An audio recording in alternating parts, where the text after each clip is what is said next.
Muy buenas a todos. Yo soy un estudiante de historia de la carrera de historia, profesorado de historia. Estoy realizando este video de mi diapositiva a pedido del profesor, mi profesor de TIC, Rodolfo Maciel. Trata sobre el primer gobierno de Perón, las obras que se realizaron, digamos.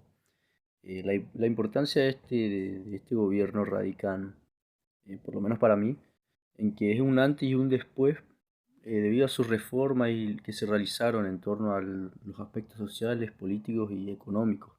Generan un antes, un hito en la historia argentina, ya que también decimos que Perón, por ejemplo, por así su nombre, es todavía un nombre muy recordado, muy emblemático, y que no suele suceder con otros presidentes, más si tenemos en cuenta el antaño de su gobierno.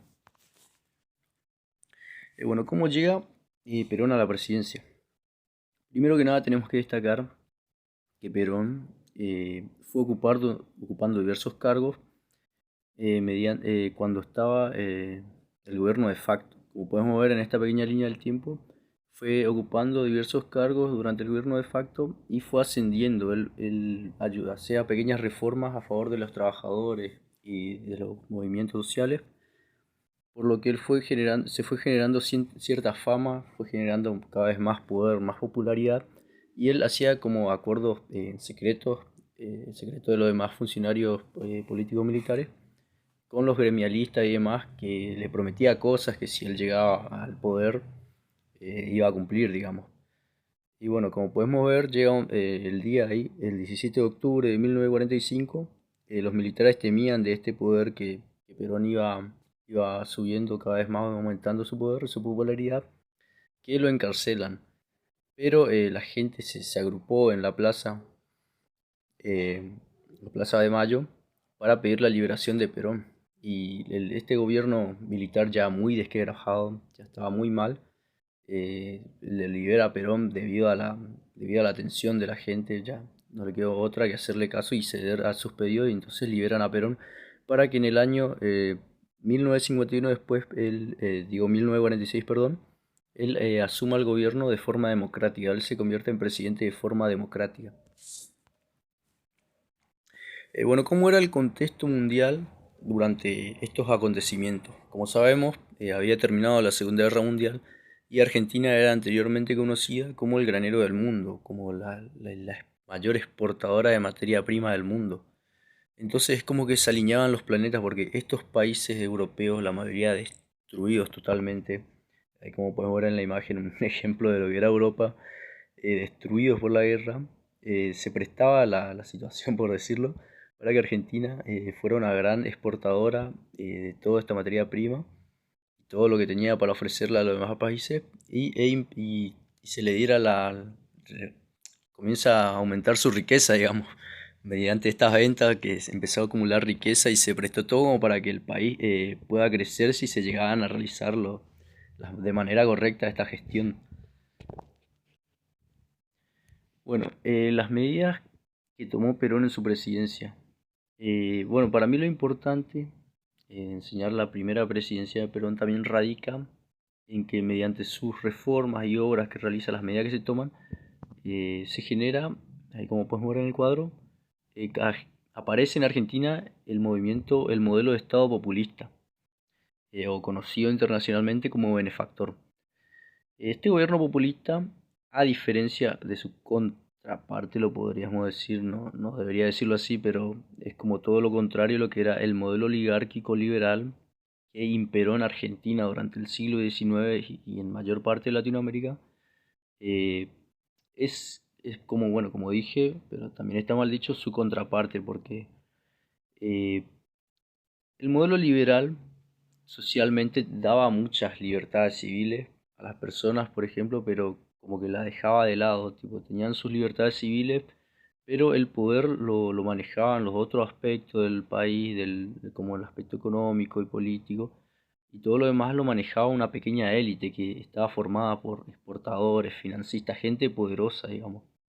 Y en cambio, a diferencia de esto, y no olvidarme, una de las características más importantes de estos primeros gobiernos liberales era que abogaban por la no participación del Estado, que la economía y todo se iba a regular de forma de forma automática, digamos, por decirlo así. Se regulaba solo el comercio, la economía se regulaba solo mediante la oferta, la ley de la oferta y la demanda, como son las ideas de Adam Smith, por ejemplo.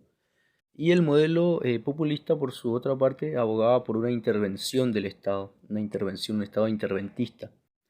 Y siempre, y se lo llama populista porque siempre quería ganarse el favor de las grandes masas, digamos. Y estos gobiernos, cabe aclarar, estos gobiernos populistas, nacionalistas también, están acompañados por líderes muy carismáticos, como también lo era Perón.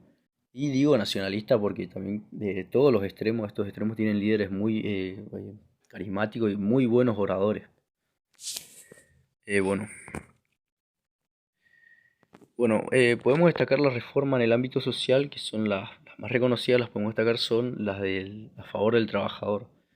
Por ejemplo, se extienden lo que son estos sistemas de jubilaciones, aparece la jubilación, aparecen las vacaciones pagas de forma anuales, se implementa el aguinaldo, que era algo que tampoco existía, no existía nada de esto, se implementa durante este primer gobierno de Perón. Y en el ámbito más social, digamos, podemos destacar que se crearon muchas viviendas, que eso habremos escuchado mucho de nosotros, se crearon muchísimas viviendas, se establece la educación, universidades gratuitas, y la educación comienza a tomar una forma más de educar para el trabajar. Se abren muchas escuelas y educaciones terciarias y superiores para poder capacitar a las personas para el trabajo en las fábricas también. Bueno, en el ámbito político podemos destacar la reelección, que ahora el presidente voy a ser reelecto, el presidente y el vicepresidente. Y también, como vemos, se construyeron hospitales y demás. Y bueno, uno de los más, en el ámbito político, de lo más referencial en este gobierno, de su emblema, digamos, era el tren sanitario. Este tren sanitario tenía el objetivo de llegar a localidades que estaban alejados de los centros urbanos, de las ciudades, digamos, para poder atender a la gente que necesitaba medicamentos o estaba enferma y demás. Y bueno, cabe destacar que esta atención era totalmente gratuita. Ahí está, ahí podemos ver una imagen de lo que fue el tren sanitario. Bueno, en el ámbito económico, como podemos destacar, la industrialización de Argentina. Argentina se comenzó a industrializar en una forma, en una manera que nunca jamás lo hizo, que si bien a fines del siglo XIX y comienzo del XX comenzó su industrialización, era, por decirlo, bastante precaria a comparación de cómo comenzó a crecer durante este gobierno. Se realizan compras de ferrocarriles que permiten la movilización hacia el interior del país y se apunta a una economía más local, esta industria local que comienza a generar muchas cosas, digamos, muchos productos de mano de obra totalmente argentina sin importar repuestos del exterior, como pueden ser automóviles y motos. Ahí podemos ver lo que eran, creo que esta moto es la Puma, si no me equivoco, y este auto creo que era el sedán totalmente fabricado en Argentina. Bueno, como sabemos, todos los gobiernos tienen aspectos negativos y podemos destacar el aspecto negativo del gobierno peronista que quería borrar su mala imagen a toda costa. Querían comprar, por ejemplo, todos los medios de comunicación querían comprarlos y para que eliminar la mala prensa que tenían, por decirlo, en su contra. No querían que se diga nada malo de ellos. Y bueno, querían generar querían adoctrinar a la gente. Esa es la palabra, la oración. Querían adoctrinar a la gente mediante diferentes formas, digamos. Querían como, eh, si se podría decir, endiosar la figura de Perón. No lo querían tener como un Perón presidente, sino un Perón ya salvador, un Perón que llegó para salvar al país, que nos dio todo, digamos. Querían ponerlo como una figura ya casi divina. Y por esto también muchos profesores y demás fueron despedidos, muchos periódicos censurados y demás. Bueno, eso fue todo. Muchísimas gracias por escuchar esto y espero que les haya servido y que hayan aprendido algo con esta diapositiva. Hasta luego.